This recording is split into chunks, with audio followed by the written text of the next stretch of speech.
Minute और।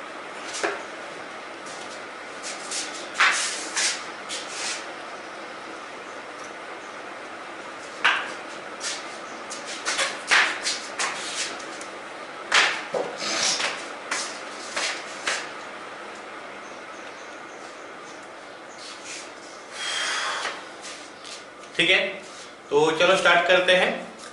Last class हम लोग पढ़ रहे थे properties of relation on A set A. Okay, इसमें हम लोग पढ़ रहे थे कि एक रिलेशन रिफ्लेक्सिव, सिमेट्रिक, ट्रांजिटिव कैसे होता है वो पता कर रहे थे, है ना।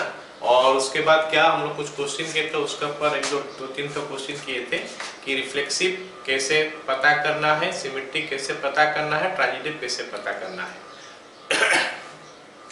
तो आज हम लोग चलो उसी के ऊपर कुछ और क्वेश्चन करते हैं ताकि और थोड़ा क्लैरिटी आए और रिफ्लेक्सिव, सिमेट्रिक, ट्रांजिटिव का ऊपर। उसके बाद हम लोग आज पढ़ेंगे फंक्शन। ठीक है, तो चलो स्टार्ट करते हैं। तो ये हमारा पहला क्वेश्चन हो गया। क्या बोला है कि so that the relation T1 T2 belongs to R। बोला कि so that the relation T1 T2 belongs to R implies T1 is similar to T2 on set of triangles in a plane is equivalence relation. T1 is similar to T2 on set of triangle in a plane in is equivalence relation। मतलब हमको दिखाना है कि ये reflexive भी है, ये symmetric भी है और ये ट्रांजिटिव भी है। तो सबसे पहले तो पता कर लेते हैं कि एक्चुअली क्वेश्चन में हमको दिया क्या है। ये जो चीज लिखा है इससे हमको क्या चीज पता चलता है, ये जो चीज स्टेटमेंट में दिया है वो स्टेटमेंट से हमको क्या पता चलता है। बोल रहा है कि T1 T2 belongs to R। अब बात कर रहा है कि T1 T2 belongs to R। क्या T1 T2 belongs to R हमेशा होगा? अच्छा, हमको पता है कि ये जो R बोला है मतलब ये रिलेशन है ना। और T1 T2 क्या है, उस रिलेशन में ऑर्डर पेयर है। जैसे मान लेते हैं यहाँ पे हमारा सेट है एक ठो और ये हमारा वही सेट हम लेते हैं क्योंकि हम लोग ऑन सेट बोल दिया है। क्या ऑन सेट क्या बोला है? On set of triangles in a plane. जैसे ये हमारा बोर्ड है, ये बोर्ड के ऊपर बहुत सारे ट्रायंगल बन गया। मान लेते हैं ये ट्रायंगल एक बन गया, एक ट्रायंगल ये बन गया, एक ट्रायंगल ये बन गया, ऐसे बहुत सारे ट्रायंगल बन गया। ये सारे ट्रायंगल को मैं नाम दे दिया क्या, T1, इसका नाम दे दिया T2, इसका नाम दे दिया T3, ऐसा। तो जब मैं सेट का अंदर T1 लिखता हूँ, ये मतलब मैं मीन कर रहा हूँ कि एक ट्रायंगल है, T2 एक ट्रायंगल है, T3 एक ट्रायंगल है, ऐसे बहुत सारे ट्रायंगल हैं। तो हम यहाँ पे भी वही T1, T2, T3 यही लिख देंगे क्योंकि सेम ट्रायंगल, सेम सेट है। तो that is how we can write. तो हमको अभी ये समझना है कि T1, T2, T3 एक्चुअली क्या है, एक ट्रायंगल है, मतलब ट्रायंगल सबका नाम है। तो हमको पता करना है कि T1 T2 belongs to R। बोल रहा है कि T1 T2, मान लेते हैं मैं T1 T2 belongs to R बोल रहा हूँ, इसका मतलब मैं T1 को T2 के साथ रिलेट कर रहा हूँ। लेकिन T1 को T2 के साथ मैं तब रिलेट कर पाऊंगा अगर ये कंडीशन ओबे करेगा। क्या कंडीशन है? T1 is similar to T2। अगर T1 T2 के साथ सिमिलर है तो जाके मैं इसको ये ऑर्डर पेयर को इंक्लूड कर पाऊंगा। अगर सिमिलर नहीं होगा तो नहीं कर पाऊंगा। तो दैट इज द सिचुएशन, ये हमारा सिचुएशन है। तो इसीलिए हमको क्या जानना पड़ता है कि सिमिलरिटी ऑफ ट्रायंगल में क्या क्या जानते हैं हम लोग को पता होना चाहिए कि दो ट्रायंगल सिमिलर कब होता है। एक ट्रायंगल ये है और एक ट्रायंगल ये है, ये दो ट्रायंगल हमारा सिमिलर कब होता है। तो पता होना चाहिए कि दो ट्रायंगल सिमिलर होने के लिए खाली एंगल जो है करस्पॉन्डिंग वो सब सेम होना चाहिए। अगर एंगल सेम है तो सिमिलर होता है, या फिर कोरेस्पोंडिंग साइड्स प्रोपोर्शनल है तो सिमिलर होता है, ये हमको पता है। दूसरा चीज हम पता है कि एक ट्रायंगल अपने साथ सिमिलर होगा क्योंकि एक ट्रायंगल का जो एंगल है वो अपने साथ सेम एंगल ही करेगा, मतलब every triangle is similar to itself, ये हमको पता होना चाहिए। Every triangle is similar to itself, ठीक है। तो ये हमको पता चल गया, ठीक है। अब चलो स्टार्ट करते हैं क्वेश्चन को करना। रिफ्लेक्सिव देखते हैं, सिमेट्री देखते हैं, ट्रांजिटिव देखते हैं। चलो रिफ्लेक्सिव से स्टार्ट करते हैं।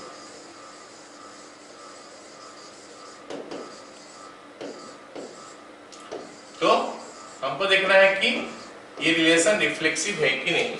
रिफ्लेक्सिव तब हो पाएगा अगर T1 रिलेटेड टू T2 आ जाएगा, क्योंकि हम लास्ट क्लास में पढ़े थे, हमको याद होना चाहिए कि every element of a set should be related to itself. तो T1 T2 का बजाय T1 related to T2, sorry T1 related to T1, T2 related to T2, T3 related to T3, ऐसा अगर हो पाएगा तो जाके हम बोल पाएंगे कि हाँ रिफ्लेक्सिव है। तो जैसे हमको पता है कि T1 रिलेटेड टू T1 अगर मैं करूंगा, मान लेते हैं ये ऑर्डर पेयर में यहाँ पे रखना चाहूंगा T1, T2, sorry T1 belongs to R, मैं तब रख पाऊंगा अगर मैं ये बोल पाऊं कि T1 is similar to T2, sorry T1 is similar to T1, और ये होता है थोड़ा देर पहले मैं बोला।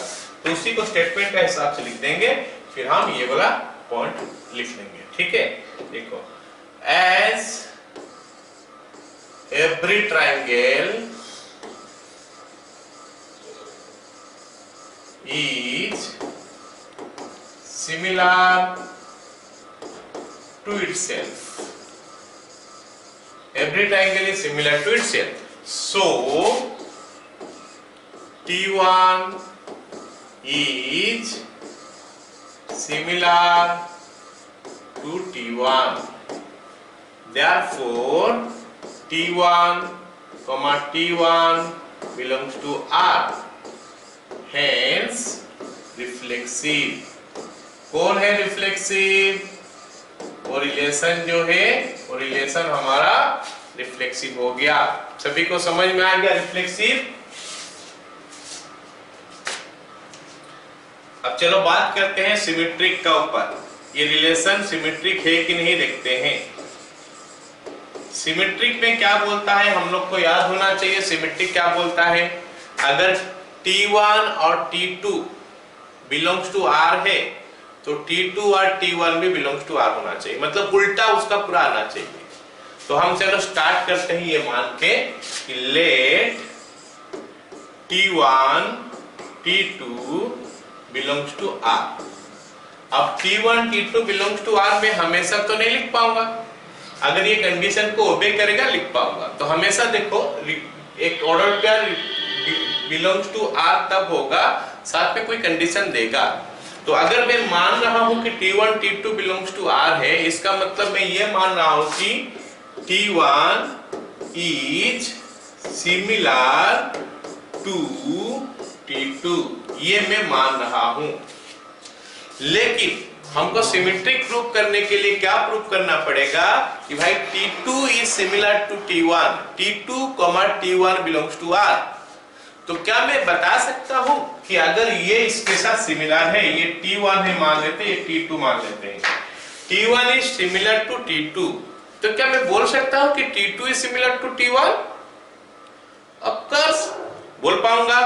सो हम लिख पाएंगे सो T2 is similar to T1, therefore T2, T1 belongs to R। और यही तो हमारा सिमेट्रिक का कंडीशन बोलता है कि अगर ये बिलोंग्स टू R है तो उसका उल्टा वाला बिलोंग्स टू R होना चाहिए। तो हम लिख देंगे सो इट इज क्या?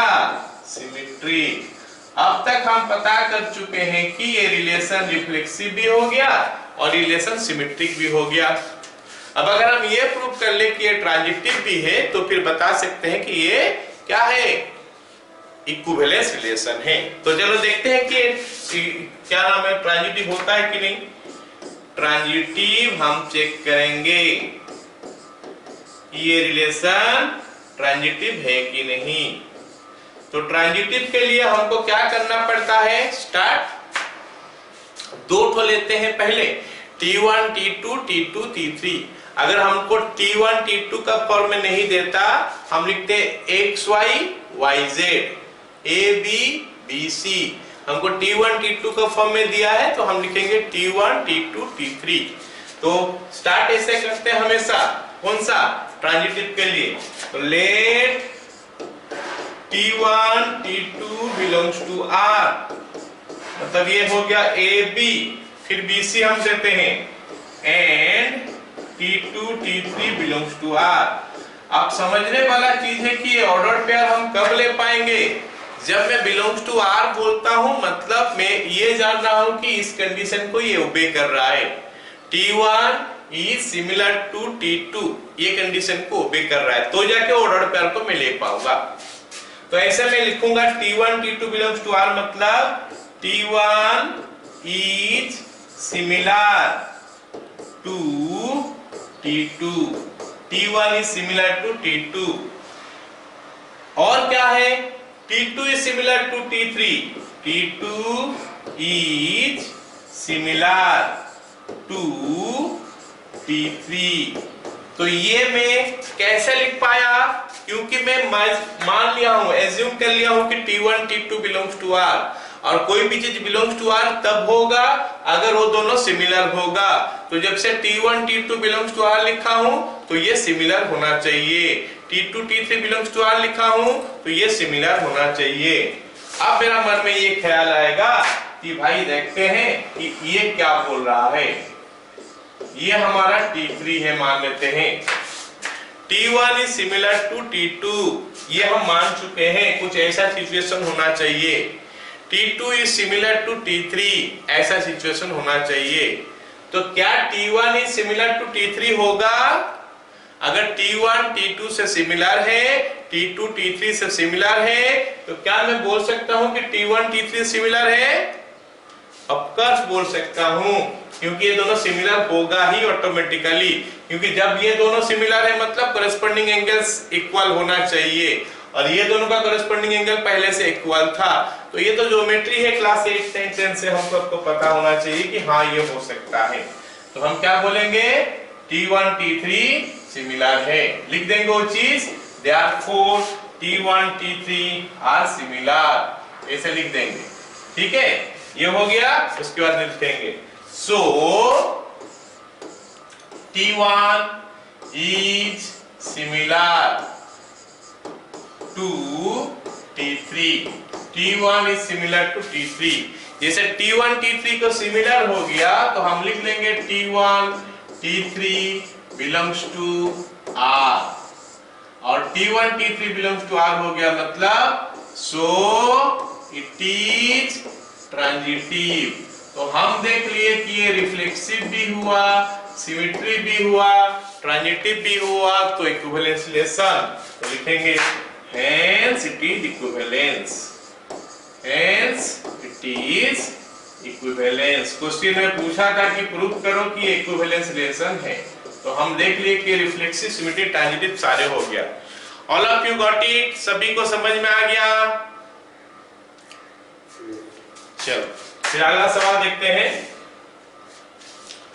अगला सवाल हमको क्या बोला है, so that the relations B1 B2 belongs to R implies B1 B2 have the same pages on the set of all books in a library। जैसे एक लाइब्रेरी है, लाइब्रेरी में काफी सारे बुक्स है, लाइब्रेरी में हमारा काफी सारे बुक्स है, वो सारे बुक्स का नेमिंग हम ऐसे कर दिए, मान लेते हैं B1 B2 B3 B4 B5 B6 ऐसे। तो यहाँ पे हम देख रहे हैं कि काफी सारे बुक्स है, यहाँ पे भी मतलब वही लाइब्रेरी का बुक्स है, B1 B2 B3। मैं एग्जांपल का हिसाब से 2-3 लिखा हूँ, बहुत सारे बुक्स है इसमें। B3 ये सेट A है, ये भी सेट A है। अब बोल रहा है कि इस दोनों में रिलेशन है, ये दोनों में रिलेशन है। कैसे रिलेशन है कि मैं B1 को क्या B2 का साथ रिलेट कर लूंगा, सोचूंगा कर पाऊंगा कि नहीं। कब कर पाऊंगा, अगर ये कंडीशन को ओबे कर रहा होगा, B1 और B2 का सेम पेजेस आएगा तो मैं उसको रिलेट कर पाऊंगा। बुक्स में सेम नंबर ऑफ पेजेस, मान लेते हैं B1 में 500 पेजेस है, अगर B2 में 500 पेजेस है तो मैं B1 को B2 का साथ रिलेट कर पाऊंगा। अगर B5 में भी 500 पेजेस है तो B1 को B5 के साथ भी रिलेट कर पाऊंगा। ये हमको सिचुएशन में बोला है कि ऐसा है, तो फिर बताओ कि ये रिलेशन इक्विवेलेंस से प्रूव करो। चलो देखते हैं रिफ्लेक्सिव कैसे प्रूव करेंगे। Method same, nothing new. Reflexive, okay, तो रिफ्लेक्सिव कैसे प्रूव करेंगे। अच्छा, एक बुक रिफ्लेक्सिव होने के लिए क्या होना चाहिए, सेम चीज रिलेट होना चाहिए। मतलब B1 को हम B1 के साथ कनेक्ट कर देंगे, B2 को B2 के साथ, B3 को B3 के साथ, ऐसा ही कनेक्ट करते चलेंगे। कर पाएंगे कि नहीं, कर पाएंगे कि नहीं। B1 में जितना पेजेस है B1 में भी उतना ही पेजेस पे, सेम बुक है तो पेजेस तो अलग नहीं हो जाएगा ना। तो B1 has the same number of pages as B1, therefore B1 belongs to R, so reflexive। आराम से लिख लेंगे, तो लिख सकते हैं ये वाला B1 has same number of pages as B1, so B1 belongs to R, hence reflexive। so reflexive हमारा ये हो गया। अब देखते हैं कि सिमेट्री बन रहा है कि नहीं। सिमेट्रिक हम लोग चाहेंगे तो सिमेट्री भी लिख सकते हैं, कोई दिक्कत नहीं है। ये सिमेट्रिक बन रहा है कि नहीं देखते हैं। सिमेट्रिक बनने के लिए क्या होना चाहिए, let B1 B2 belongs to R। जब मैं लिख लिया B1 B2 belongs to R, मेरा कहने का मतलब ये हो गया कि B1 और B2 का सेम नंबर ऑफ पेजेस है। so B1 has same number of pages as B2। B1 और B2 का सेम नंबर ऑफ पेजेस है, तो मैं इसको सिमेट्रिक कब बोल पाऊंगा, अगर उसका उल्टा हो जाएगा। B1 B2 belongs to R है, अगर B2 B1 belongs to R हो जाएगा तो हो सकता है। और B2 B1 belongs to R तब हो पाएगा अगर B2 और B1 का सेम नंबर ऑफ पेजेस से। ये तो ऑब्वियस बात है ना, हम जान पा रहे हैं कि अगर B1 B2 में सेम पेजेस है तो B2 B1 में भी सेम नंबर ऑफ पेजेस आना चाहिए। Hence या फिर therefore लिख लेते हैं ना, therefore B2 has same number of pages as B1। तो हम बोल पाएंगे कि therefore B2, B1 belongs to R, B2, B1 belongs to R, so symmetric। तो रिफ्लेक्सिव भी हो गया, सिमेट्रिक भी हो गया। अब हमारा बाकी रहा क्या, देखना ट्रांजिटिव है कि नहीं, ये रिलेशन ट्रांजिटिव है कि नहीं देखना है। तो ट्रांजिटिव के लिए हमको कैसा प्रूफ करना पड़ेगा, दो चीज हम पहले से ले लेंगे, तीसरा वाला है कि नहीं देख लेंगे। तो दो चीज बोलने से late B1 B2 belongs to R and B2 B3 belongs to R। तो ये दोनों हमारा पहले से है और हमको तीसरा वाला देखना है कि ये हो रहा है कि नहीं। जब मैं B1 B2 belongs to R बोल रहा हूं, मतलब मैं इस कंडीशन को मान रहा हूं, मतलब ऐसा बोल रहा हूं कि B1 B2 have same number of pages, same number of pages। तो ये मैं मान रहा हूं, इसीलिए ये ऑर्डर पेयर को यहां पे रखा हूं।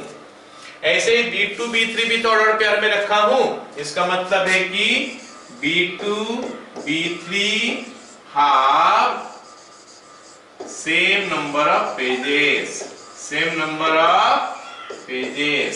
तो अब हमको सोचना है कि मान लेते हैं हमारे पास 3 ठो बुक है, B1 एक बुक है और B2 एक बुक है, ये B3 एक बुक है। B1 में 500 पेज है, B2 में भी 500 पेज है और B3 में भी 500 पेज है। ऐसा क्यों मैं बोल रहा हूं कि B1 और B2 have the same number of pages, तो B1 में 500 है तो B2 में 500 होना चाहिए। फिर मैं और एक बार बोल रहा हूं कि B2 B3 belongs to R, तो B2 और B3 में सेम नंबर ऑफ पेजेस में होना चाहिए। तो अगर B2 में 500 है तो B3 में 500 होना चाहिए। मेरे को प्रूव करना है कि B1 B3 कनेक्ट हो पा रहा है कि नहीं। तो B1 और B3 same number of pages है कि नहीं, तो लिख पाएंगे। सो B1 B3 have same number of pages, therefore B1 B3 belongs to R। कुछ ऐसा ही लिखना है हम लोगों को, क्वेश्चन आता है हमको ऐसा ही इसे टाइप का लिखना पड़ेगा। तो हो गया B1 B3 belongs to R, so transitive. So क्या हो गया हमारा ये ट्रांजिटिव, क्योंकि ये रिलेशन रिफ्लेक्सिव भी हुआ, सिमेट्री भी हो गया, ट्रांजिटिव भी हो गया, therefore equivalence. Reflexive symmetry transitive हो गया, सो इक्विवेलेंस रिलेशन, ये रिलेशन जो है इक्विवेलेंस हो गया। रिफ्लेक्सिव सिमेट्रिक ट्रांजिटिव सारे हो गया, इसका मतलब ये एक इक्विवेलेंस रिलेशन हो गया। सभी को समझ में आ गया?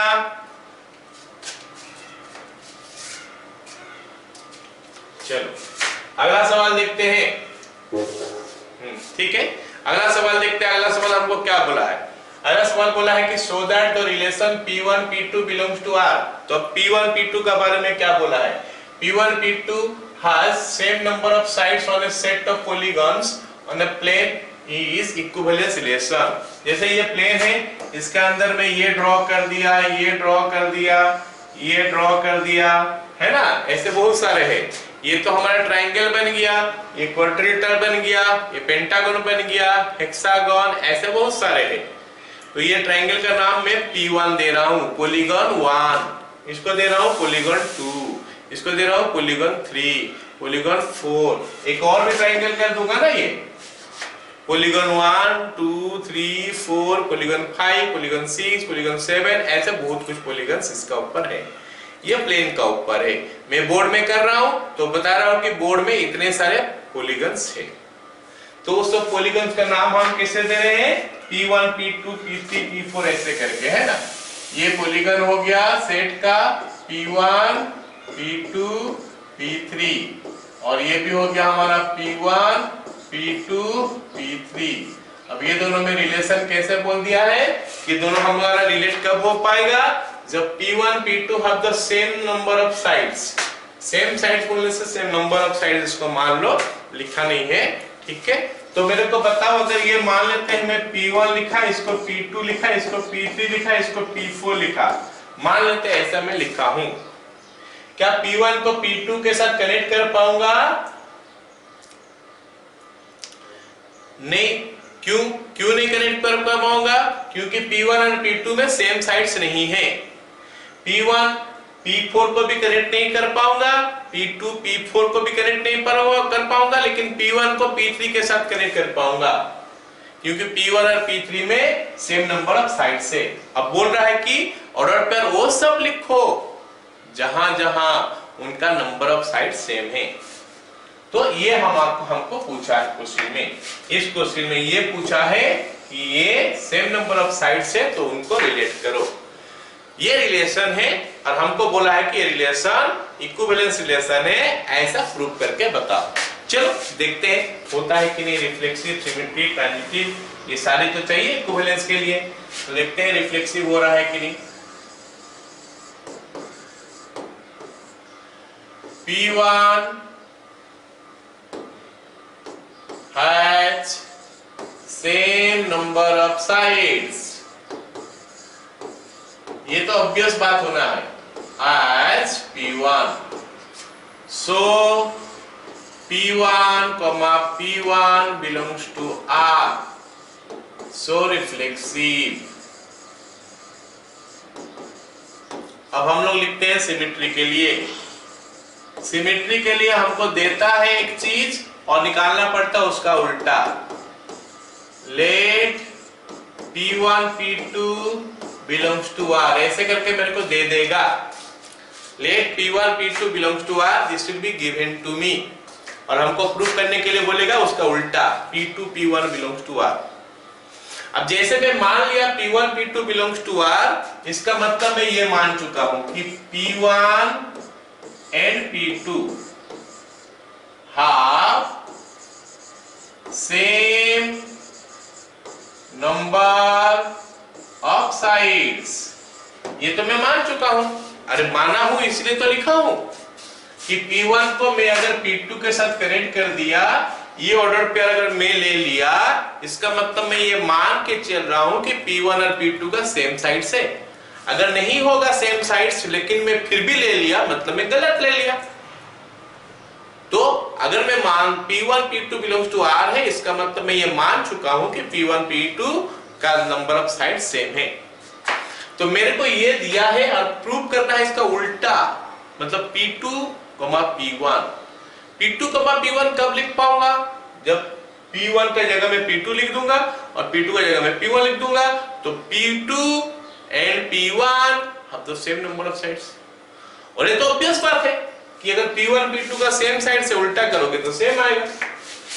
This implies P2 and P1 have same number of sides,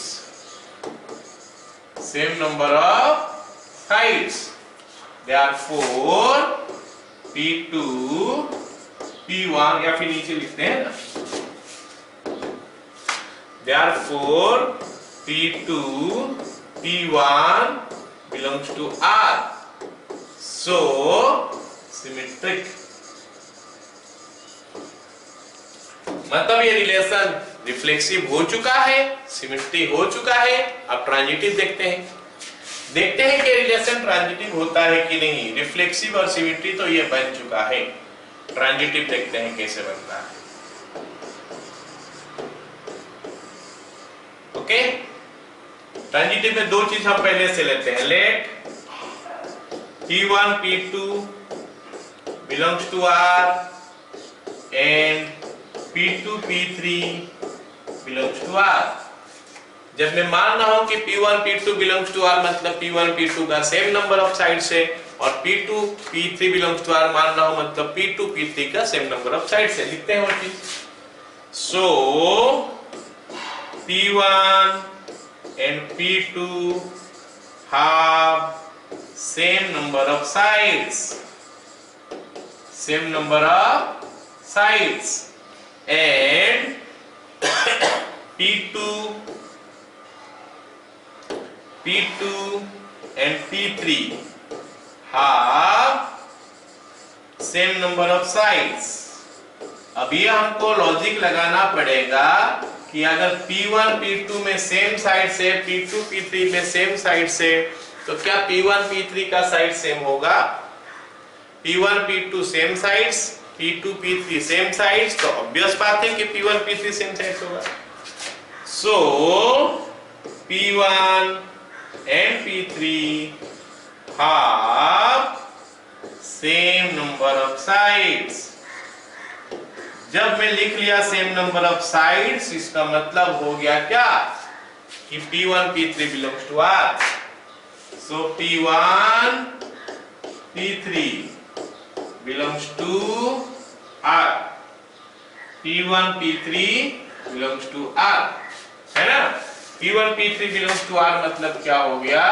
ये ट्रांजिटिव। सो ट्रांजिटिव, इतने सारे सो लगा दिया हूं हर लाइन में, सो हटा देना, कोई दिक्कत नहीं है ना। तो ये रिफ्लेक्सिव सिमेट्रिक ट्रांजिटिव सारे हो गया, इसका मतलब ये इक्विवेलेंस हो गया। Hence equivalence, hence equivalence. तो रिलेशन इक्विवेलेंस हो चुका है। ओके, चलो अगला सवाल देखते हैं। अगला सवाल क्या बोला है कि P1 P2 फिर से सेम दिया है, लेकिन यहाँ पे P1 P2 का बारे में कुछ और बताया है। क्या कि P1 is same height as P2 on the set of all points in a vertical plane। Vertical plane बोला है, वैसे ये बोर्ड हमारा खड़ा है, बोर्ड के ऊपर बहुत सारे पॉइंट है, ये एक पॉइंट है, ये एक पॉइंट है, पॉइंट है,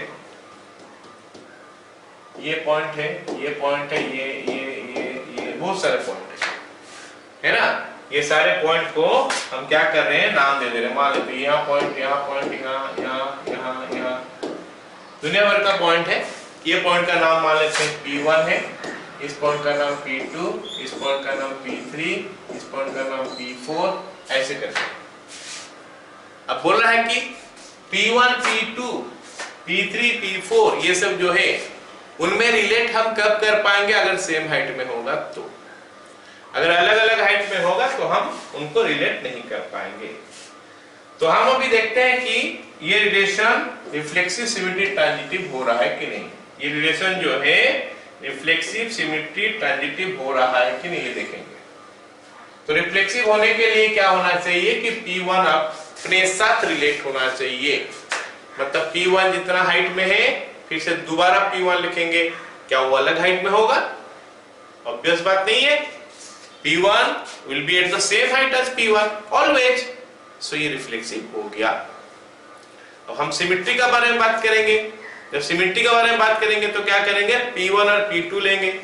P1 P2 belongs to R में लिख दिया, इसका मतलब मैं ये मान के चल गया कि P1 और P2 का हाइट सेम है। तो फिर P2 P1 हाइट का सेम ही होगा, अलग हाइट कैसे हो सकता है? तो रिफ्लेक्सिव भी हो गया, सिमेट्री भी हो गया।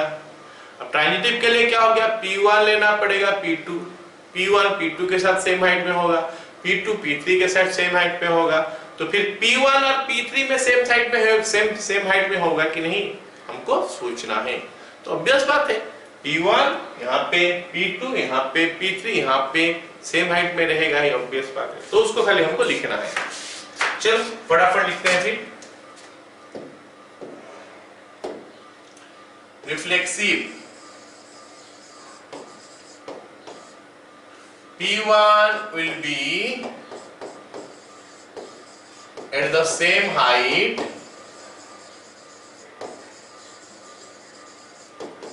as P1. So P1, P1 belongs to R. So reflexive. तो हो गया क्या? रिफ्लेक्सिव। रिलेशन जो है रिफ्लेक्सिव हो गया। ठीक है। अब देखते हैं कि सिमेट्रिक हो रहा है कि नहीं। दिस रिलेशन इज सिमेट्रिक और नॉट। देखते हैं सिमेट्रिक। सिमेट्रिक में हमको पहले से देता है let P1 P2 belongs to R। ये मैं लिख रहा हूं, मतलब ये मान रहा हूं कि P1 is at the same height. P1 is at the same height as P2. अब मेरे को ये सोचना है कि P1 P2 के साथ सेम हाइट में है, तो क्या P2 P1 के साथ सेम हाइट में है? और ये ऑब्वियस बात है, इसमें क्या लिखना है? So P2 is also at the same height as P1.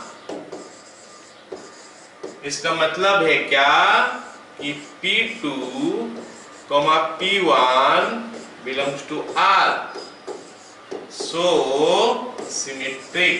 तो मतलब रिलेशन जो है रिफ्लेक्सिव हो चुका है, प्रूफ कर लिए हैं।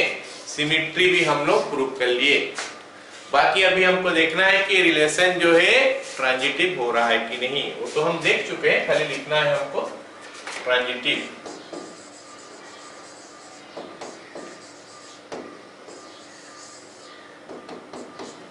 ट्रांजिटिव में दो चीज पहले से लेना पड़ता है।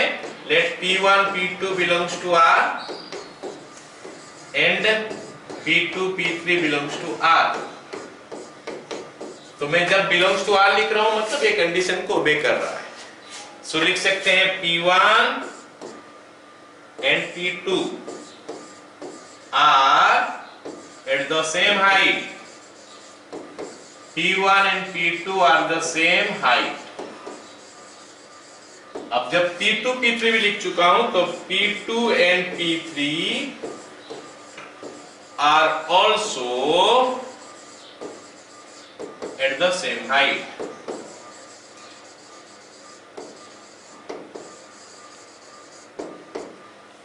P1 P2 are at the same height, P2 P3 are at the same height, तो P1 P3 भी हो जाएगा। Therefore P1 and P3 are at the same height.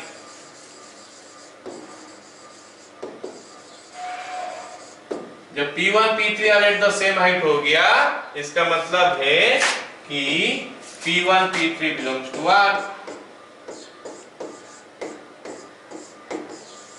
Therefore P1 P3 belongs to R. और P1 P3 belongs to R मतलब it is transitive. तो relation जो है transitive हो गया, क्योंकि ये रिफ्लेक्सिव, सिमेट्री, ट्रांजिटिव सारे हो गया, सो इक्विवेलेंस, तो रिलेशन जो है ये इक्विवेलेंस हो गया। सबको ही बताओ समझ में आया? ये 3-4 क्वेश्चन हम लोग किए और 3-4 क्वेश्चन सेम टाइप का ही रहा। सबको समझ में आ गया कि नहीं? जल्दी से बोलो। चलो, वेरी गुड। तो अब देखते हैं अगला क्वेश्चन। ये थोड़ा अलग टाइप का है ना? ये क्वेश्चन थोड़ा अलग टाइप का है, मतलब प्रूफ तो ही करना है, लेकिन इसमें थोड़ा झंझट वाला चीज है जो दे दिया है। क्या बोला है देखते हैं। Proof that the relation, 2 question ऐसा है, ये क्वेश्चन समझ जाओगे तो दूसरा वाला समझने में दिक्कत नहीं होगा। क्या बोला देखते हैं। Proof that the relation R on the set of n cross n defined by this one for this. Okay, तो अब सुनो मेरे बात। अब जब मैं 2 सेट को मल्टीप्लाई करता हूं, ऑन n क्रॉस n बोला है ना, तो पहले समझते हैं n क्रॉस n कैसे आएगा। n क्रॉस n, मान लेते हैं n को मैं लिख रहा हूं क्या, सपोज 1 2 3, सपोज मैं लिख रहा हूं n को 1 2 3। तो जब मैं n क्रॉस n करूंगा तो मेरे को कुछ इस टाइप का चीज मिलने वाला है। 1 2 3, इसको हमको क्रॉस करना है फिर से 1 2 3 के साथ। और सबको पता है कि 2 सेट जब आता है उनको जब हम लोग मल्टीप्लाई करते हैं तो हम कैसे मल्टीप्लाई करते हैं, तो उसका मल्टीप्लिकेशन कैसे आता है। ये 1 के साथ 1 एक्चुअली मल्टीप्लाई तो होता नहीं है, एलिमेंट सब में रिलेशन बनते जाता है। 1 के साथ 1 का रिश्ता बन गया, फिर 1 के साथ 2 का, फिर 1 के साथ 3 का, है ना, फिर 2 के साथ 1 का, 2 के साथ 2 का और 2 के साथ 3 का, फिर हमारा 3 के साथ 1, उसके बाद 3 के साथ 2 और उसके बाद फाइनली 3 के साथ 3। सो that is how I am finding your n cross n। इसका मतलब है कि हमारा जो n क्रॉस n है ना, ये इस टाइप का एलिमेंट ही रखेगा। मतलब n क्रॉस n का अंदर में जो भी एलिमेंट है वो एलिमेंट पिछले एलिमेंट सब जैसा नहीं रहेगा।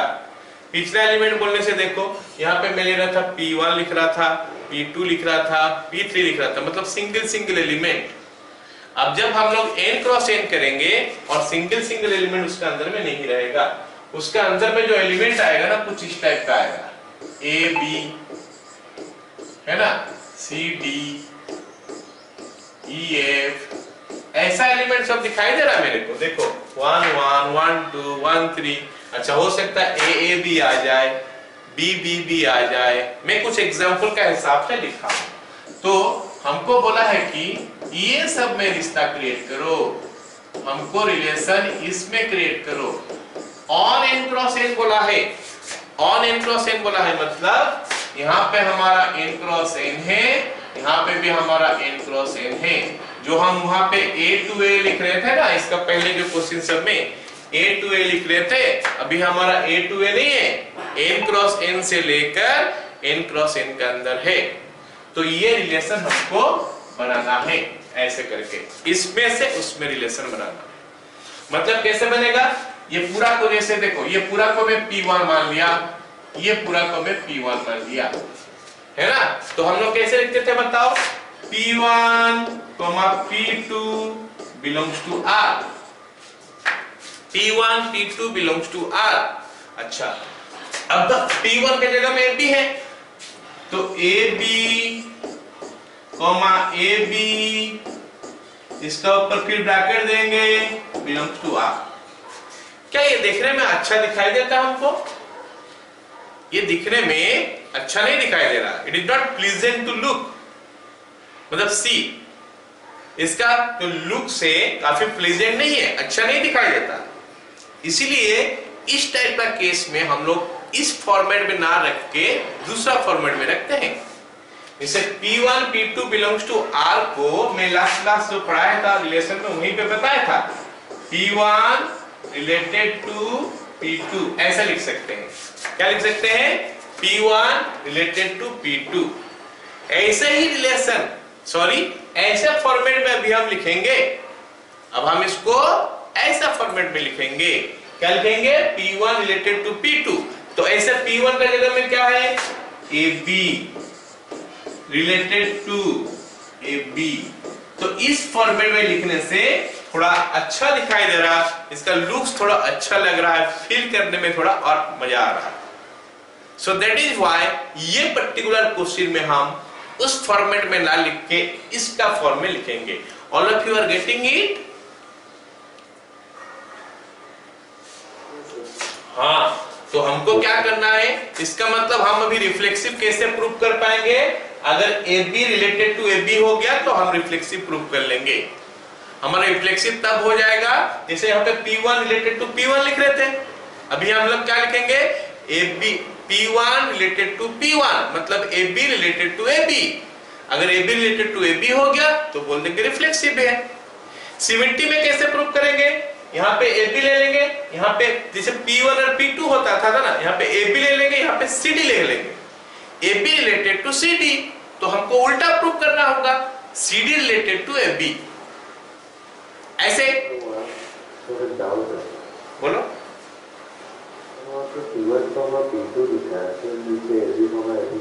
अब मैं समझा, हाँ से यहाँ पे CD कर देंगे क्या?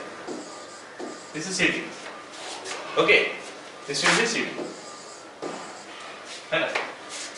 सो अब सबको ये जो फॉर्मेट समझ में आ गया क्या?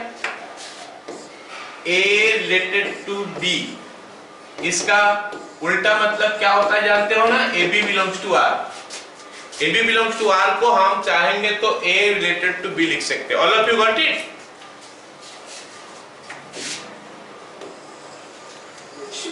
चलो अब इस क्वेश्चन को करने का कोशिश करते हैं, समझने का कोशिश करते हैं। समझ पाओगे कि नहीं थोड़ा देखते हैं। n क्रॉस n है यहाँ पे, ठीक है। चलो हम स्टार्ट करते हैं रिफ्लेक्सिव में। रिफ्लेक्सिव से स्टार्ट करते हैं।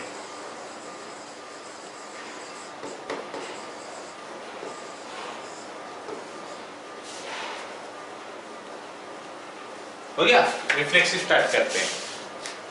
ऑलराइट, चलो अब सुन लो पहले कंडीशन क्या दिया है। इसका पहले सब में कंडीशन क्या देता था? P1 P2 are at the same height, ये आर द सेम हाइट, ये are the same number of pages, this has the same weight, ऐसे भी दे सकता है बोझ कुछ, है ना।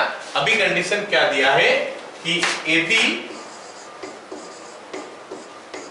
रिलेटेड टू CD, AB और CD को कब रिलेट हो पाएगा? बोलता है कि AB रिलेटेड टू CD कब होगा? A plus D is equal to B plus C। A plus D is equal to B plus C बोलने से क्या होता है? देखो, इसका फर्स्ट और लास्ट, समझ रहे हो? फर्स्ट और लास्ट इज इक्वल टू, बीच में अगर होगा ये इसका सेकेंड और इसका फर्स्ट, ऐसे।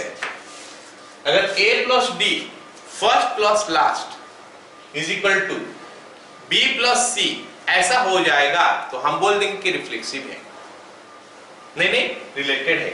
A plus D is equal to B plus C अगर होगा तो हम बोलेंगे कि ये दोनों रिलेटेड है। ये हमारा कंडीशन दिया है सवाल में। चलो देखते हैं, करने का कोशिश करते हैं, हो पा रहा है कि नहीं देखते हैं, है ना। हमको रिफ्लेक्सिव में प्रूव करना क्या है बताओ? हमको रिफ्लेक्सिव में ये प्रूव करना है कि AB रिलेटेड टू AB, ये हमको प्रूव करना है। अगर AB रिलेटेड टू AB में प्रूव कर दूंगा तो मैं बोल दूंगा हाँ ये रिफ्लेक्सिव है। अब सोचो कि AB रिलेटेड टू AB कब होगा? यहां पे मैं AB रखता हूं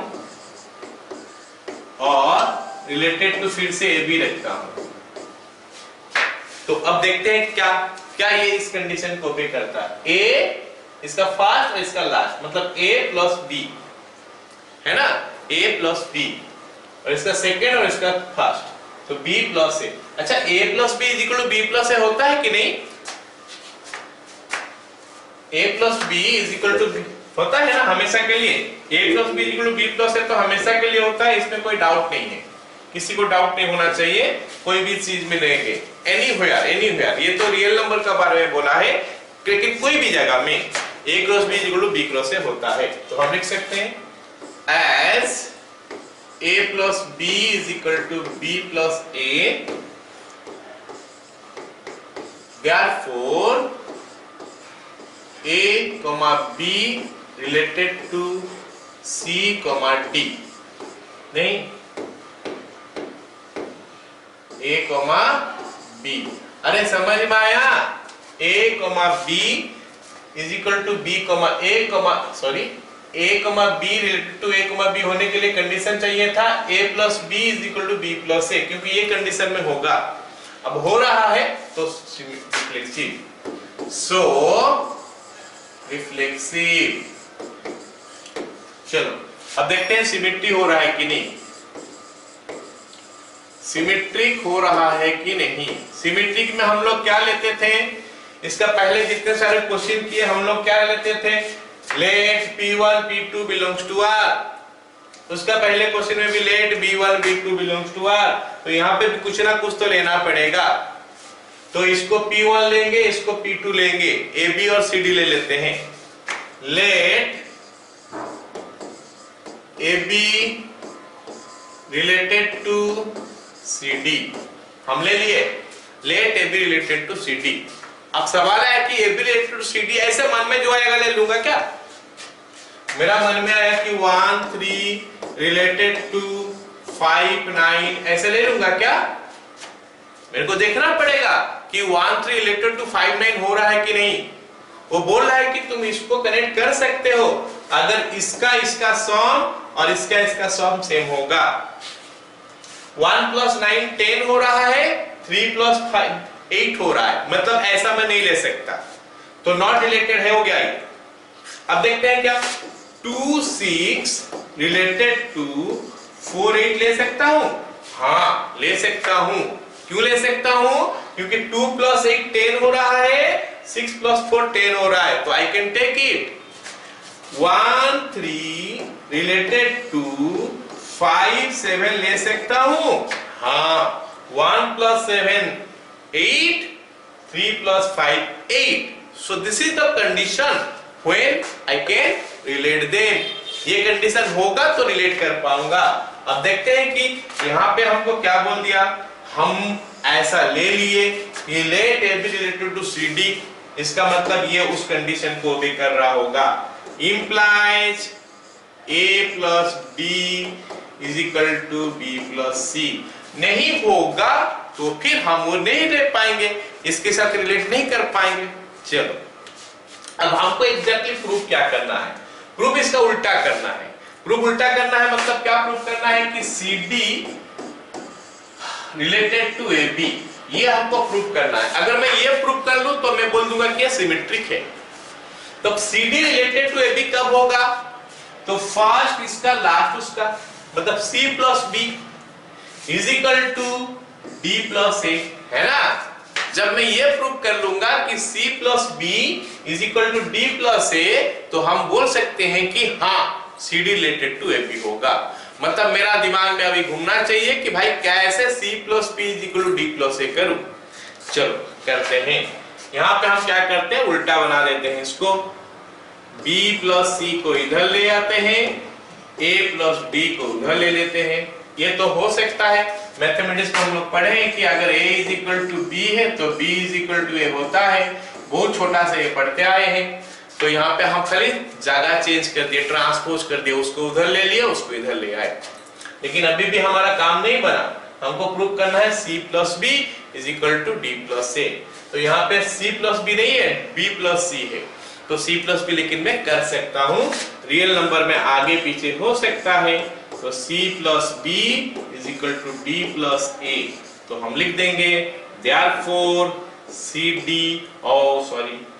CD related to AB, so symmetric। अरे जल्दी से बता दो, समझ में आया क्या नहीं, समझ में आ गया सबको?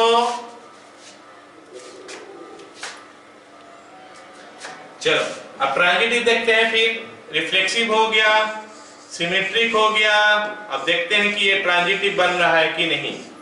रिफ्लेक्सिव हो गया, सिमेट्रिक हो गया, ट्रांजिटिव बन रहा है कि नहीं। चलो ट्रांजिटिव के लिए हमको दो चीज पहले से लेना पड़ता है।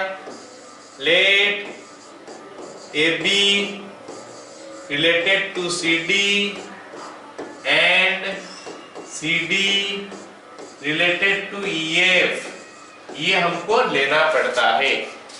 AB related to CD, CD related to EF। जैसे मान लिया क्या B1 B2 B2 B3 ऐसे AB CD, ये B1 ये B2 ये B2 ये B3। हमको कनेक्ट किसको करना है? AB को EF के साथ, B1 को B3 के साथ, पहला को लास्ट के साथ, तो जाके हम बोलते हैं क्या ये ट्रांजिटिव है। चलो देखते हैं फटाफट करके। अगर मैं AB रिलेटेड टू CD लिख दिया हूं तो मतलब A plus D is equal to B plus C मान चुका हूं। First plus last is equal to second plus third. अब यहाँ पे अगर CD रिलेटेड टू EF कर चुका हूं, इसका मतलब मैं मान चुका हूं कि C plus F is equal to D plus E। क्या सभी को समझ में आ गया?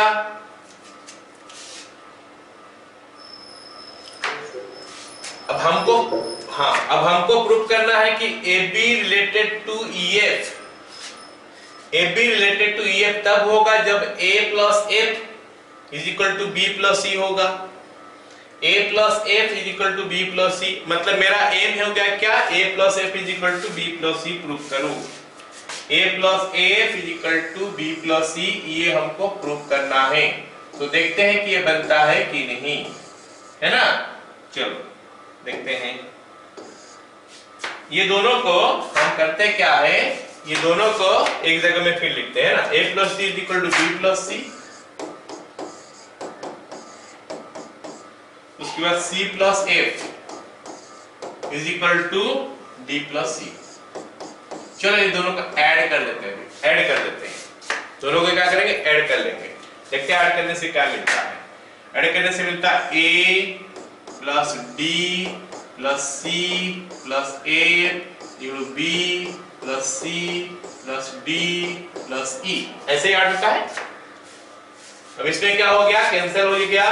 कौन कौन कैंसिल हो गया?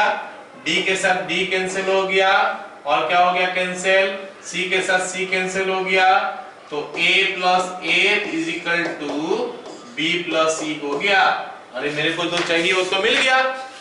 मेरे को तो यही चाहिए था कि A plus F is equal to B plus C।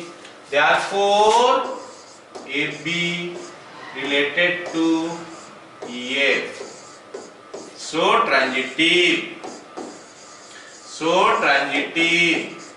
क्योंकि रिफ्लेक्सिविटी ट्रांजिटिव सब हो गया, इसका मतलब है क्या? इक्विवेलेंस भी हो गया। ये सारे सवाल जो इक्विवेलेंस का मैंने लास्ट क्लास कुछ किया था, आज कुछ कर रहा हूं, इसी में से कोई एक क्वेश्चन आएगा एग्जाम में। मेक श्योर कि इसी में से एक क्वेश्चन आएगा, हल्का फुल्का खाली थोड़ा सा चेंज होगा तो होगा। ये दो क्वेश्चन अभी करने वाले, एक क्वेश्चन इसका नेक्स्ट क्वेश्चन करने वाले हैं, दोनों भी काफी इंपॉर्टेंट है। अब दूसरा वाला दिक्कत नहीं होगा अभी क्योंकि सेम टाइप का क्वेश्चन है। यहाँ पे खाली बोल दिया है कि AB रिलेटेड टू CD कब होता है, ये सिचुएशन मैं बता देता हूँ। AB रिलेटेड टू CD होने के लिए क्या चाहिए? A into D is equal to B into C, ये होना चाहिए। इसका पहले क्या होता था? ऐड हो रहा था, अभी मल्टीप्लाई करने के लिए दिया है। चलो फटाफट करते हैं फिर। रिफ्लेक्सिव,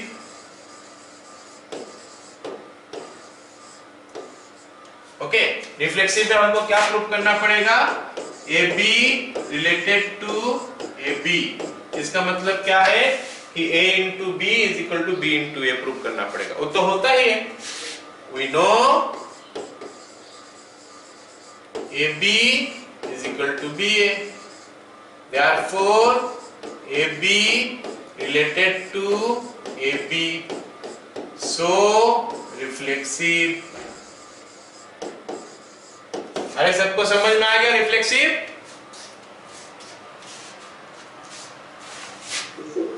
अब आपको सिमेट्री प्रूव करना है। Symmetry let AB related to CD। जब मैं AB रिलेटेड टू CD बोलता हूं मतलब मैं ये मान चुका हूं कि AD is equal to BC। लेकिन मेरे को प्रूफ क्या करना पड़ेगा?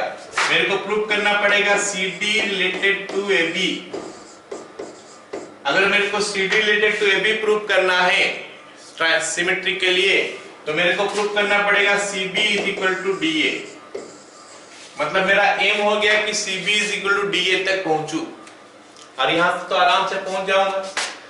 BC is equal to AD, ये तो ट्रांसपोज हो गया खाली। A is equal to B is equal to B, sorry A is equal to B अगर है तो उसको B इक्वल टू A लिख सकते हैं। अब इसको कॉम्पिटिटिव कर देते हैं। CB चाहिए ना, CB is equal to DA क्योंकि कॉम्पिटिटिव होता है, हो गया ना रियल नंबर में। Therefore CD related to AB, ये आर रिलेशन था, हो गया। लेकिन रियल नंबर क्या, कोई भी चीज में हमारा मल्टीप्लिकेशन कॉम्पिटिटिव होता है, खाली क्रॉस प्रोडक्ट को छोड़ के और क्या बना लो उसका डिटरमिनेंट को छोड़ के, बाकी सब में मैट्रिक्स को छोड़ के बाकी सब में कॉम्पिटिटिव होता है। ये तो नंबर का बारे में ही बोला जा रहा है क्योंकि n भी तो सेट ऑफ नेचुरल नंबर बोला है तो नेचुरल नंबर के लिए तो कॉम्पिटिटिव होगा ही, हो गया ना। चलो सिमेट्रिक हो गया। अब हम देखते हैं ट्रांजिटिव है कि नहीं। ट्रांजिटिव के लिए हमको पहले से दो चीज दे के रखा है। ट्रांजिटिव के लिए हमको पहले से दो चीज देता है। Late AB related to CD and CD related to EF। तो ये दो चीज हमको दे दिया है और हमको बोला है कि प्रूफ करो कि ट्रांजिटिव है। इसका मतलब है कि हमको प्रूफ करना है, क्या चीज प्रूफ करना है कि AB रिलेटेड टू EF। अब सबसे पहले पता करते हैं कि AB रिलेटेड टू CD का मतलब क्या हो गया। A into D is equal to B into C। यहां से पता चल गया A into D इक्वल to B plus C, B into C होगा। और यहां से क्या पता चल रहा है, C into F is equal to D into E, C into F is equal to D into E। Equation 1 हो गया, मान लेते इक्वेशन 2 हो गया। अब हमको प्रूफ क्या करना है, प्रूफ करना है कि AB रिलेटेड टू EF, इसका मतलब A into F is equal to B into E। तो ये हमारा M है। M क्या है, AF is equal to BE। ये प्रूफ करना मेरा M है। अगर ये प्रूफ हो गया तो हम लिख सकते हैं कि AB रिलेटेड टू EF। चलो देखते हैं कैसे प्रूफ करेंगे। ये दोनों इक्वेशन को मल्टीप्लाई कर देते हैं, इक्वेशन 1 into इक्वेशन 2। तो बनेगा क्या, AD into CF is equal to BC into DE। कर लेते हैं। अब दोनों तरफ से जो जो कैंसिल हो रहा है कैंसिल कर लेते हैं उनको। C के साथ C कैंसिल हो गया और D के साथ D कैंसिल हो गया, तो हमको मिल गया AF is equal to BE। अरे यही तो मैं खोज रहा था, AF is equal to BE, और हमको मिल भी गया। इसका मतलब हमारा प्रूफ खत्म। Therefore हम बोल सकते हैं कि AB related to EF so transitive, मतलब ये रिलेशन रिफ्लेक्सिव भी हो गया, सिमेट्रिक भी हो गया और ट्रांजिटिव भी हो गया। इसका मतलब हो गया क्या, इट इज इक्विवेलेंस। ये रिलेशन हो गया हमारा इक्विवेलेंस रिलेशन। Got it.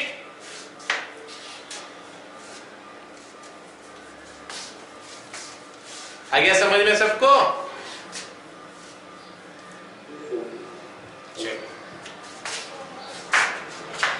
तो विद दैट हम लोग रिलेशन चैप्टर कंप्लीट करते हैं।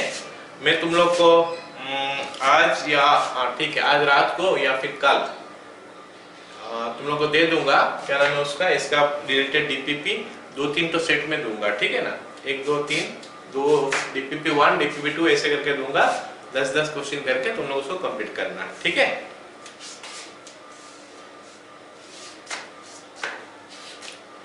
चलो स्टार्ट करते हैं फिर फंक्शन। हो गया, रिलेशन हमारा खत्म हुआ। अभी हम लोग फंक्शन पढ़ते हैं। तो फंक्शन क्या होता है? It is also a type of relation. Function भी एक रिलेशन है and it is a special case of relation. Relation का एक स्पेशल कंडीशन हम लोग लेंगे तो फंक्शन निकल के आता है। हर रिलेशन फंक्शन नहीं होता है।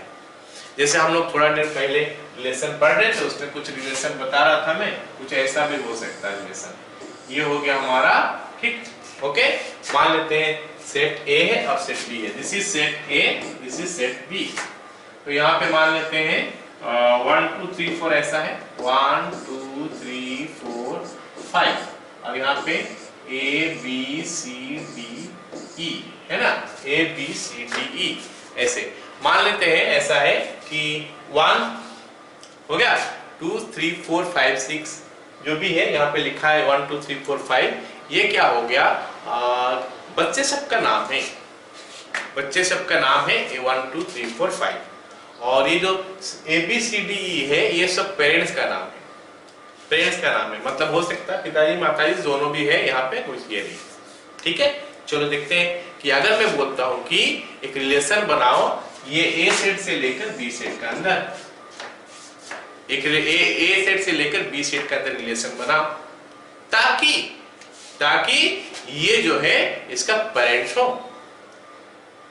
Okay, this is a child बोल सकते हैं, this is a child of this, X is a child of Y. तो हो सकता है कि 1 जो है ए का साथ कनेक्ट हो, और हो सकता है 1 बी के साथ भी कनेक्ट हो, है ना। क्यों? मान लेते हैं 1 मदर है ए और 1 का फादर है बी, तो 1 ए के साथ भी कनेक्ट हो गया और बी के साथ भी कनेक्ट हो गया। मान लेते हैं 2 का मदर है सी, 3 का मदर है डी, 5 का फादर है ई, मान लेते हैं, और सॉरी 4 का, और ये 5 जो है ना उसका पेरेंट्स इसमें है नहीं।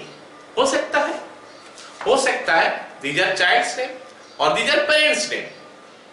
तो अगर मैं ऐसे मान लूं कि 1 इज ए चाइल्ड, मान लेते हैं 1 का मदर है ए और 1 का फादर है बी, ऐसे ही 2 का मदर या फादर कोई भी मान लेते हैं, ऐसे करके है।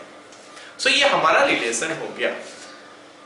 तो इस रिलेशन में मैं क्या देख रहा हूं कि 1 जो है ना 1 कनेक्ट हो गया 2 के साथ, ए और बी के साथ कनेक्ट हो गया। और एक चीज देख के आ रहा हूं कि इस रिलेशन में ये ए सेट में ये 5 ना किसी के साथ रिलेट नहीं है, ये 5 जो है ये किसी के साथ रिलेट नहीं है।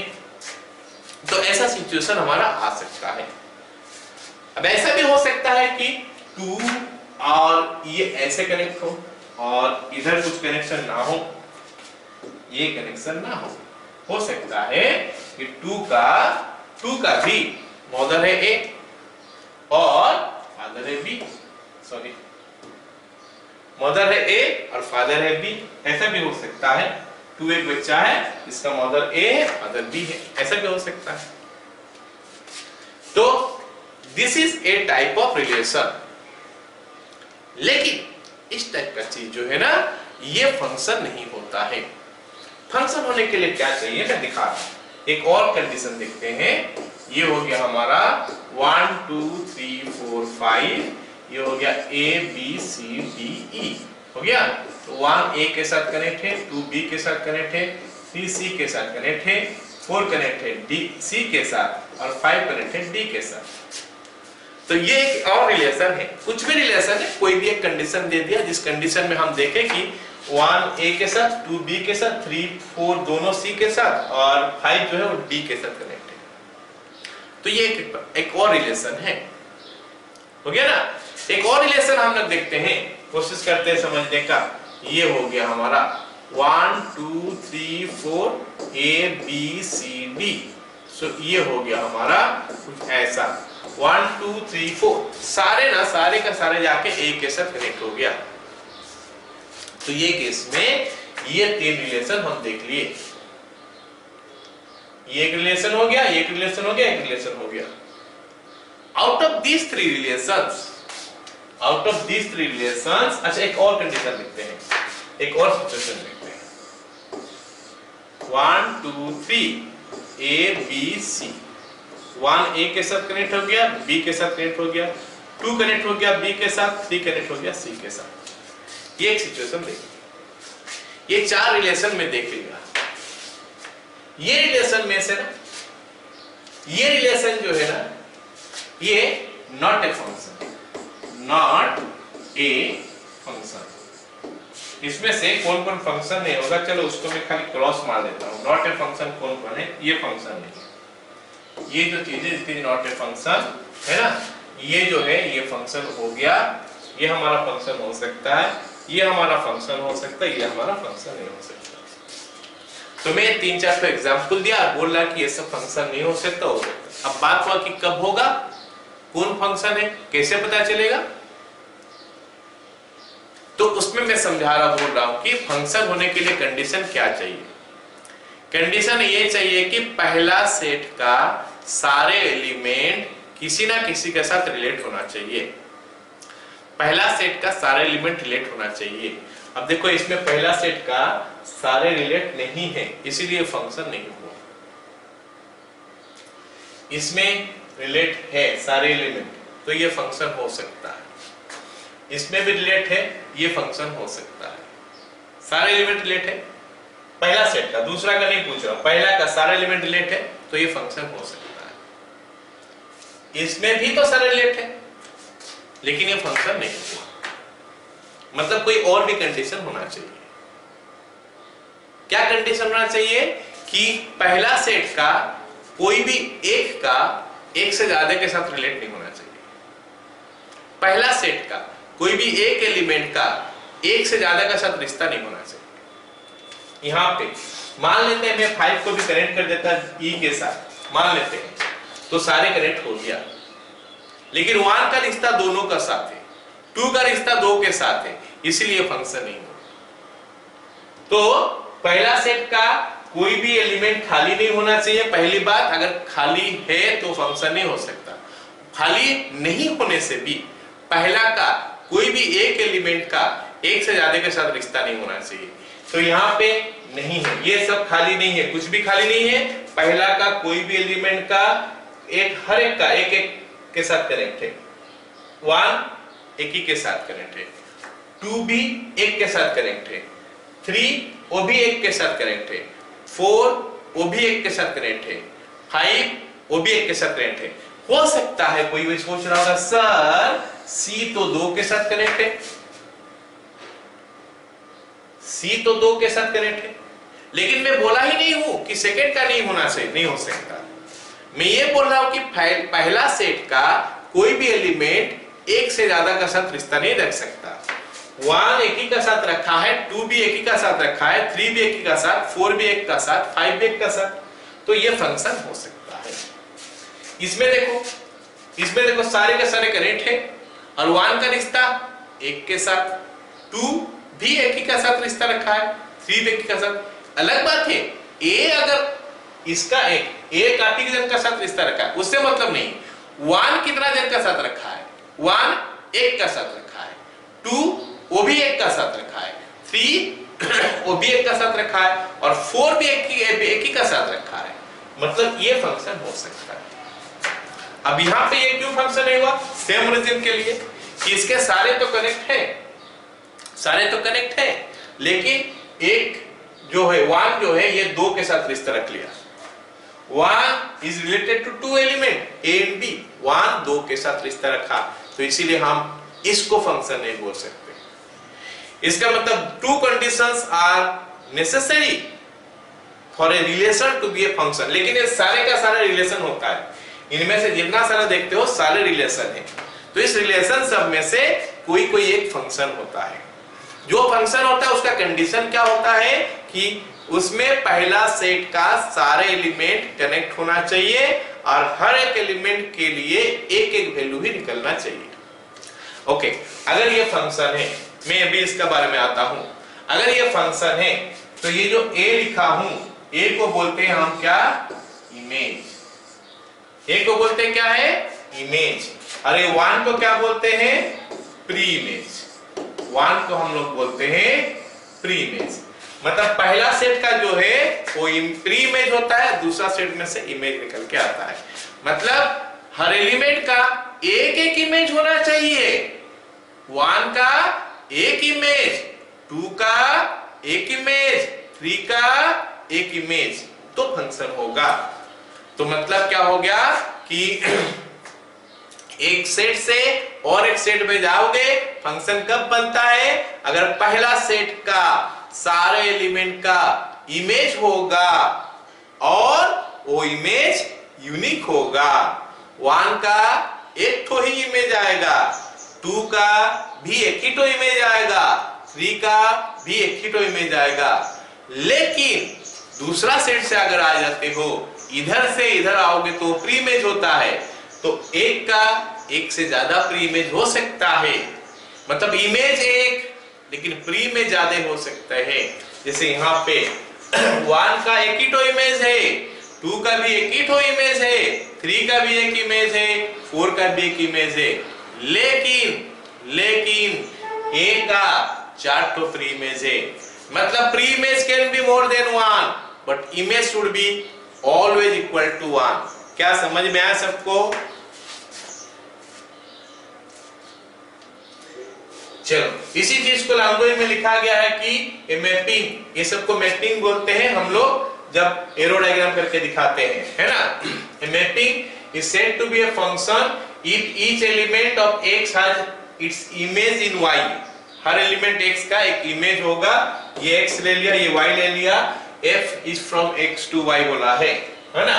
It is possible that a few element in set y may have pre-images in x. Okay? may not have pre-images, है ना। इसका प्री-इमेज नहीं हो सकता। जैसे B, C, D में प्री-इमेज नहीं है तो भी चलेगा, तो भी फंक्शन हो सकता है। And every element in set A should have one and only one image. A का एक ही तो खाली इमेज होना चाहिए। That means it is impossible to have more than one image of a specific element in X. तो function cannot be multiplied value। मतलब कोई भी एक एलिमेंट के लिए एक से ज्यादा का वैल्यू नहीं होना चाहिए। मतलब अगर x is equal to a लेते हो तो a का एक ही वैल्यू होना चाहिए। All of you got it? This one?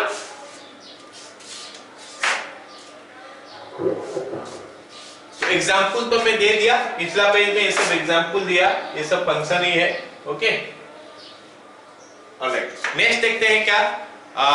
हम ग्राफ अगर हमको दिया होगा कैसे पहचानेंगे? अगर हमको ग्राफ दिया होगा तो ग्राफ से क्या मैं बोल सकता हूं कि एक फंक्शन है कि नहीं? तो अगर मैं ग्राफ ड्रॉ करूंगा और एक वर्टिकल लाइन ड्रॉ करूंगा, वर्टिकल मतलब y एक्सिस जो है उसी का पैरेलल करके लाइन ड्रॉ करूंगा, और अगर वो ग्राफ को एक बार कट करेगा मतलब वो एक फंक्शन का ग्राफ है। मतलब जैसे मान लेते हैं मैं ऐसे ड्रॉ करता हूं, ये ग्राफ है, किसी एक फंक्शन का एक ग्राफ है, ये है ना, ये एक ग्राफ है, कोई एक फंक्शन है उसका ग्राफ ये ना। ये फंक्शन है कि नहीं हम कैसे पहचानेंगे? हम क्या करेंगे, वर्टिकल लाइन ड्रॉ करेंगे। वर्टिकल लाइन ये ड्रॉ कर लिए, ये ड्रॉ कर लिए, ये ड्रॉ कर लिए, ये ड्रॉ कर लिए, ऐसे करके। If vertical lines chord the graph only at one point, then हम बोलेंगे कि ये फंक्शन है, मतलब ये किसी फंक्शन का ग्राफ है। तो ये जो लाइन देखो एक ही बार कट कर रहा है यहाँ पे, मतलब फंक्शन का ग्राफ है।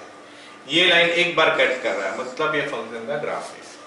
तो मतलब ये हो गया हमारा क्या, function. If a vertical line cut the graph only one time, तो ये फंक्शन का ग्राफ होता है। एक और ग्राफ ड्रॉ करते हैं, एक और ग्राफ ड्रॉ करते हैं कुछ ऐसा। अब बोलते हैं कि ये फंक्शन है कि नहीं। देखते हैं वर्टिकल लाइन ड्रॉ करके, ये वर्टिकल लाइन ड्रॉ कर लिए, 2 बार कट कर लिया, 2 से ज्यादा बार भी कट कर सकता है, 2 बार कट कर गया, not a function, not a function. सभी को समझ में आ गया? ग्राफ में हम कैसे पहचानेंगे कि एक फंक्शन है कि नहीं? ये तो ग्राफ देख के हमको पता चलता है कि वो फंक्शन है कि नहीं, किसी फंक्शन का ग्राफ वो है कि नहीं। तो अगर मैं सर्कल बना दूं, so it is not a graph of a function. एक फंक्शन का ग्राफ ये नहीं हो सकता, क्योंकि वर्टिकल लाइन ड्रॉ करूंगा तो वो कट कर रहा है ग्राफ को 2 पॉइंट में। It is not the graph of a function, मतलब सर्कल का graph is not a graph of a function. ये नॉट ए फंक्शन हो गया, ठीक है। So that is how we can write. चलो आगे देखते हैं। Domain, codomain and range of a function. Domain, codomain, range of a function. अगर f is from x to y है, अगर f is from x to y, अगर f x से y है, तो इसका डोमेन ना हमेशा x ही होता है। डोमेन हमेशा x होता है और कोडोमेन जो है ना वो हमेशा y होता है। इसमें डाउट कुछ नहीं है, क्वेश्चन से क्वेश्चन वेरी नहीं करता, एक सेम वैल्यू है। x हो गया डोमेन और y हो गया कोडोमेन।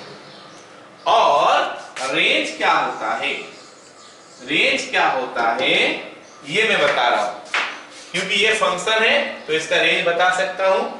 जो एलिमेंट का प्री इमेज मिलेगा वही सब रेंज में आ जाएगा। यहाँ पे खाली a है तो इस केस में रेंज क्या आएगा जानते हो ना, खाली a आएगा।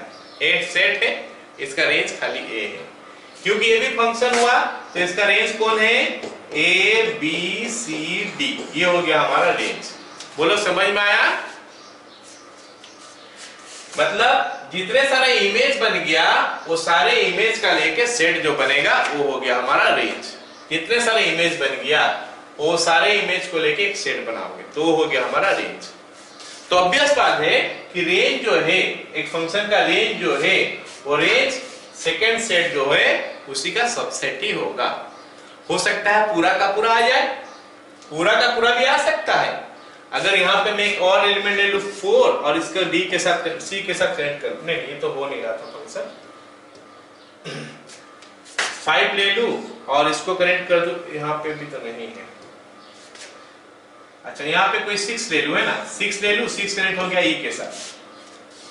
तो ये हमारा फंक्शन का रेंज जो है पूरा का पूरा सेकंड सेट आता है। मतलब क्या हो गया, रेंज जो है ना वो हमेशा सेकंड सेट से ही आता है। सेकंड सेट को कोडोमेन बोलते हैं। उसमें से हो सकता है कुछ एलिमेंट हो सकता है सारे का सारा जो रेंज में आ जाएगा। तो रेंज को हम लोग क्या लिखते हैं, fx करके लिखते हैं। जो हमारा fx होता है वो हमारा रेंज है। डोमेन हमारा क्या होता है, x होता है, और जो रेंज है हमारा ये fx जो है उसी को रेंज बोलते हो। मतलब fx में जो वैल्यू आता है वही सब हमारा रेंज में आ जाता है। fx का जो वैल्यू आता है वो हमारा रेंज में आ जाता है, ठीक है। ओके, तो आज हम लोग इतना ही पढ़ते हैं, डोमेन रेंज तक पढ़ते हैं। नेक्स्ट क्लास में हम लोग पढ़ेंगे टाइप्स ऑफ फंक्शन, और उसके बाद वहां से हम लोग बात करेंगे क्या, 1 मेनी 1 ऑन 2 इनटू, उसके बाद इनवर्स ऑफ ए फंक्शन, वो हम लोग नेक्स्ट क्लास में पढ़ेंगे, ठीक है।